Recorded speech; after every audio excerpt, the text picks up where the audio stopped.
কই হাবল নেই দোকানে? না, হাবল নেই। কোনো দরকার ছিল? না মানে দরকারটা একটু হাবলের সঙ্গেই ছিল।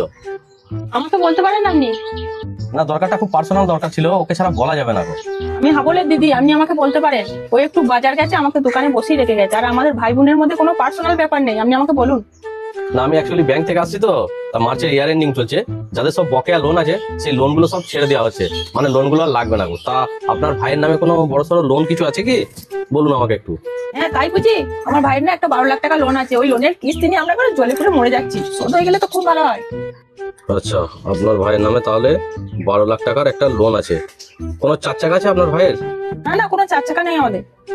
ও আচ্ছা, 4 চাকা নেই, বাইক নিশ্চয়ই আছে তাই তো? না না, বাইক নেই। আমাদের একটা সাইকেল আছে, সাইকেলটা নিয়ে বাজার গেছে, তাই আসতে একটু দেরি হচ্ছে। আবার সাইকেলটা বারবার চেঞ্জ পড়ে যায়। তাহলে বাইকও নেই, 4 চাকাও নেই, একটা ভাঙা সাইকেল আছে তাই তো? হ্যাঁ হ্যাঁ। আমি যতদূর খোঁজ পেয়েছি বা খবর পেয়েছি যে আপনার ভাইয়ের অবস্থা শুনছিলাম খুব ভালো, তা একটা দোতলা বাড়ি আছে তাই তো? দোতলা বাড়ি তো দূরের কথা, আমার ভাইয়ের একটা ভাঙা ওই টালির চালের একটা বাড়ি আছে। আপনি ভুল শুনেছেন ওটা। ও আচ্ছা আচ্ছা, তাহলে ওই যে পাশে টালির চালে যে বাড়িটা রয়েছে ওইটাই তাহলে আপনাদের তাই তো? হ্যাঁ ওটাই ঠিক, ওটাই আমাদের বাড়ি। তাহলে এই দোকানটা আপনাদের তাই তো? না না, দোকানটা আমাদের নয়, দোকানটা ভাড়া দোকান। আর ব্যবসাটা আমার ভাইয়েরই। ও আচ্ছা। তবে একটা ভালো খবর জানেন তো, আমার ভাই যেখানে বিয়ে ঠিক হয়েছে সেখানে ভাইয়ের শ্বশুররা প্রচুর বড় লোক, ভাইকে প্রচুর যৌতুক দিচ্ছে। তা আমরা ভেবেছিলাম ওই যৌতুকের টাকাটা নিয়ে এই যে ব্যাংকের এই বড় লোনটা আছে শোধ করে দেবো ভেবেছিলাম। তা যেহেতু লোনটা মুকুব হয়ে যাচ্ছে আর শোধ দিতে হবে না, ওই যৌতুকের টাকাতে আমরা একটা বড় দোতলা বাড়ি করে নেবো, একবারে ঝাঁকঝাঁকে মার্বেল দিয়া। ও আচ্ছা আচ্ছা তাই।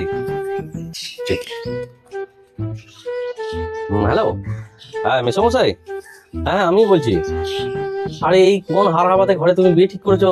এটা তো ডিও ডোগলা মাল গো, রুটি বাটি চাটি কিছুই নেই। হ্যাঁ এ তো আমি মানে ব্যাংকের কর্মী সেজে না আসলে আমি তো কিছু জানতেই পারতাম না এদের বাস্তবটা।